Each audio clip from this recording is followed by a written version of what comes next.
ரசம் வைக்கிறதுக்கு ஃபஸ்ட்டு நாங்கள் இன்க்ரீடியன்ட் எடுத்துக்கிறோம். அதுக்கு வந்து ஃபஸ்ட்டு 4-5 பூண்டு பால் எடுத்துக்கிறோம்.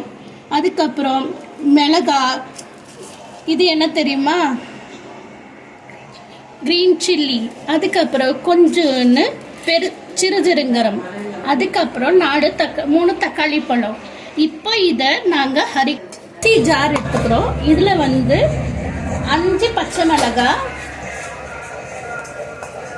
அப்புறம் எடுத்து வச்சிருக்கிற ஜீரகம், மெளகு போட்டுட்டு கொஞ்சம் 4-5 பூண்டு போடுவோம். லைக் ஆன் பண்ணியிருக்கு.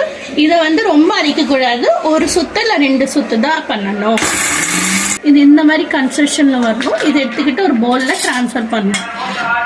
நாங்கள் ஒரு கடாய் எடுத்துருக்கோம், இந்த கடாயில் ட்ரான்ஸ்ஃபர் பண்ணுவோம். நாங்கள் இந்த 3 தக்காளி எடுத்து வச்சுருக்கோம். இதையும் நாங்கள் மிக்ஸி ஜாரில் போட்டு அரைக்க போகிறோம். ஃபஸ்ட்டு இந்த தக்காளியை கட் பண்ணிவிட்டு இந்த காம்பையும் எடுத்துட்டு 2ஆக கட் அரைக்கும் போது அதிலே வந்துடும். இப்போ இதை அரைக்க போகிறோம். இதையும் ரொம்ப பியூரி பண்ணக்கூடாது, கொஞ்சம் தக்காளி இருக்கிற மாதிரி இந்த மாதிரி கன்சிஸ்டன்சியில் அரைக்கணும். இதே மாதிரி இந்த 2 தக்காளியும் நாங்கள் அரைச்சி வைக்க.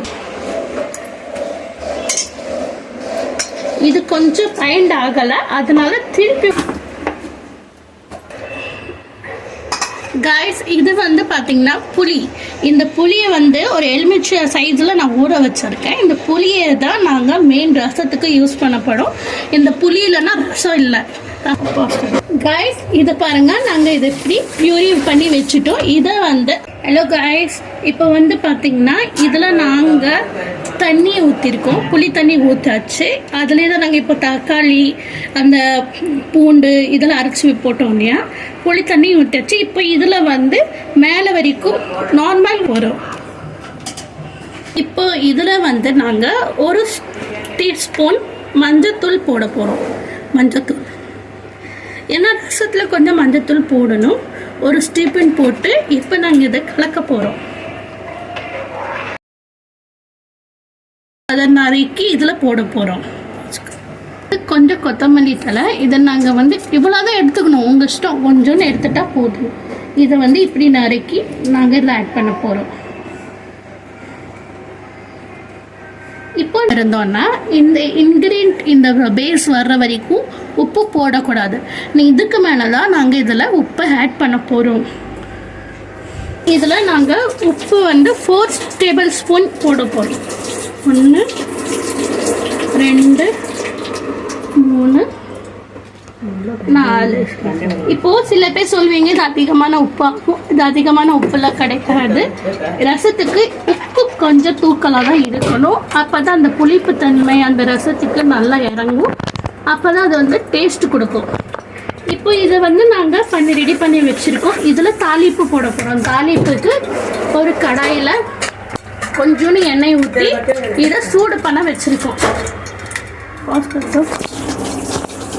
இப்போ இந்த கடாய் சூடாகுது இல்லையா, இது தாளிப்பதுக்கு ஃபஸ்ட்டு நாங்கள் கொஞ்சோண்டு பெருங்காயம் போட போகிறோம். அதுக்கப்புறம் கடுகு, உளுந்த பருப்பு, இது வரமிளகா, கொஞ்சம் கருவேப்பிலை, இதை வந்து நாங்கள் தாளிப்புக்கு போட போகிறோம் ரசத்துக்கு. ஃபஸ்ட்டு இந்த பெருங்காயத்தூள் போடுறோம். இதுக்கப்புறம் இந்த போட்டு வச்சிருக்கிற எல்லா எண்ணெயும் மொத்தமாக நாங்கள் போடுறோம். இது நல்லா வெடிச்சு வரணும். வெடிச்சு வந்ததுக்கப்புறம் இதை ரசத்தில் நாங்கள் போட்டு கேஸில் வைக்க போகிறோம். ஸ்டவ்வில் நல்லா இந்த மாதிரி வெடிச்சு வந்துருச்சு. இதை பாருங்கள் கேஸ் நல்லா வெடிச்சு வந்திருக்கு. இதை வந்து நாங்கள் இப்போ இதில் ட்ரான்ஸ்ஃபர் பண்ண போகிறோம். இந்த ரசத்தில்